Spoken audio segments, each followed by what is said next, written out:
우리에게 주시는 하나님의 말씀 사무엘상 27장 1절에서 12절까지의 말씀입니다.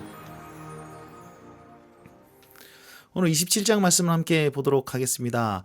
27장 말씀은요, 다윗이 블레셋 지역에서 어떤 생활을 했는가라는 것을 보여주고 있는데, 그곳에서 다윗의 그런 마음과 혹은 다윗의 그런 의도를 하나님께서는 어떻게 사용하시는가, 그것에 집중하시면 굉장히 은혜가 될 것 같습니다. 자, 어제 말씀까지 보시면 이 하길라산에서 사울이 다윗을 쫓아 내려옵니다. 3,000명의 군사를 데리고 왔는데 다윗이 사울을 죽일 수 있음에도 불구하고 창과 물병만 가지고 와가지고 사울 왕과 이렇게 대화를 나누죠. 그 대화의 내용은 군대 장관 아브넬을 책망하죠. 야, 아브넬아, 니 사울을 안 지키고 뭐 했냐? 그리고 사울 왕이시여, 나를 핍박하는 자에게 하나님께서 저주를 내리실 겁니다. 그러니까 정신 차리십시오. 뭐 이런 식으로 얘기했습니다. 그랬더니 사울이 눈물을 흘리면서 다윗을 축복하고 자기는 다윗을 내버려 두고 기브아로 다시 한번 돌아가게 됩니다. 이 일이 있고 나서 다윗이 생각을 하는 거예요. 사울이 계속 나를 쫓아오고 나를 괴롭게 만드는 이유가 어떻게 보면 내가 이스라엘 땅 안에 있기 때문에 그가 마음대로 나를 쫓아오는 건 아니겠냐. 내가 블레셋 지역으로 다른 나라로 가버리면 그의 손이 내게 미치지 못하니까 그가 나를 추격하지 아니할 것이다, 이렇게 생각을 한 모양입니다. 그래서 어디로 가냐면 블레셋 지역에 있는 그 가드라는 지역으로 갑니다. 가드 왕 아기스에게 당신이 만약 내게 은혜를 베풀면 나와 내 식솔들이 거주할 처소를 우리에게 좀 주십시오. 그런데 가드 땅 말고 다른 어떤 작은 소도시를 주면 내가 거기 머물겠습니다. 내가 어찌 감히 왕과 함께 생활을 하겠습니까? 라고 얘기하면서 그 왕을 높이고 자기를 낮추는 그런 자세로 간구합니다. 그랬더니 아기스가 오케이 라고 얘기하면서 어느 땅을 주냐면 시글락이라는 곳을 줍니다. 자, 이 시글락이라는 곳에서 다윗은 1년 4개월 동안 그곳에서 머물렀다라고 오늘 본문 말씀이 말하고 있는데, 그곳에서 어떤 일을 했느냐? 다윗이요, 그술 사람, 기르스 사람, 그 다음에 아말렉 사람을 쳤다라고 얘기하고 있습니다. 그술, 기르스, 아말렉은 요 남쪽 지역인데요.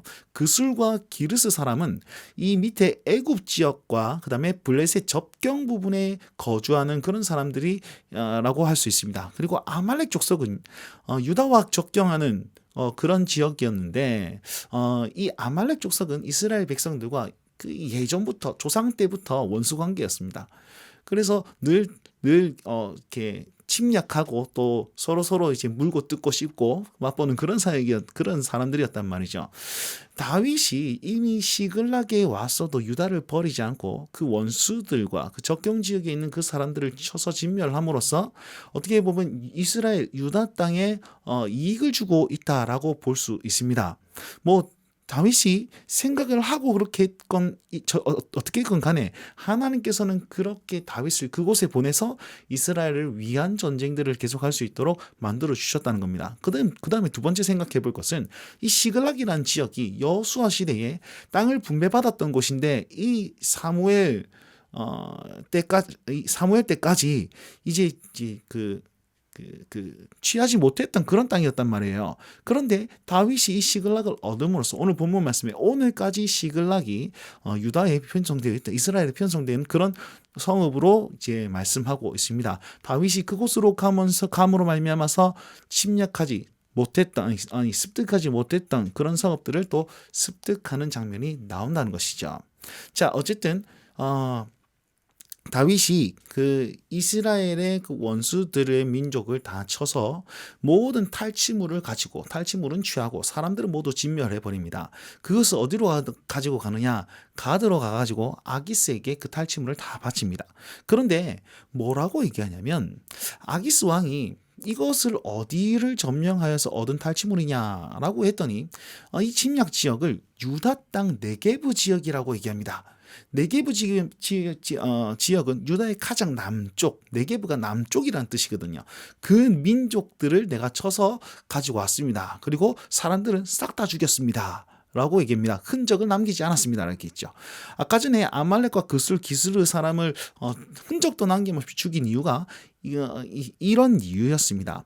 그러면서 아기스에게 그 자기의 환심을 사게끔 만들고, 내가 유다 민족이지만 유다를 쳐서 내가 이걸 가지고 왔습니다. 나는 당신 편입니다. 라고 얘기를 하고 있다는 것입니다. 그랬더니 아기스가 아하, 이제 다윗이 내 편이다. 나의 부하가 되었다. 이렇게 믿게 되죠. 자, 그럼 오늘 말씀에서 우리가 볼 수 있는 부분은 무엇입니까? 다윗이 블레셋으로 망명하는 것은 굉장히 잘못된 행동입니다. 왜요? 왕으로 기름 부음 받은 자가 자기 백성을 버린 격이 되지 않습니까?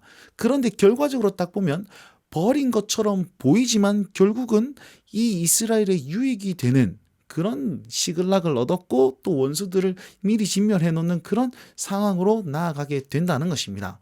물론 다윗이 의도한 바는 아닐 것이고, 혹은 그 안에서 또 생각을 가지고 행했을 수도 있습니다. 근데 결과적으로 하나님께서는 이렇게 행동하셨더라라는 것이지요. 자, 이 말씀을 기억하시면서 우리 삶에 한번 적용해 보셨으면 좋겠습니다. 사울의 추격을 피해서 다윗이 이제 블레셋으로 가지 않습니까? 어떻게 보면 잘못된 행동입니다. 그가 얼마나 힘들었을까라고 생각해 보면 시편에 가장 잘 나와 있습니다. 자, 그럼에도 불구하고 다윗이 블레셋으로 망명하였음에도 불구하고 하나님의 손길과 하나님의 역사는 끊이지 않았다는 사실을 꼭 기억하십시오. 나의 삶에 힘들고 어려운 일이 있을지라도 그것 가운데 하나님께서 늘 함께 하시고 계신다는 사실을 기억하면서 우리가 주의 일을 계속적으로 행할 필요가 있겠다라는 생각을 해보았습니다. 역시 마찬가지로 주의 백성은 어디서든지 하나님 나라를 위한 생각과 행동들을 합니다. 다윗의 행동을 보십시오. 그가 진짜로 배반하여서 유다 백성을 친 것이 아니라 자기만 생각했으면 그렇게 했겠죠. 그럼에도 불구하고 이방 민족을 치면서 자기 이 이스라엘 백성임을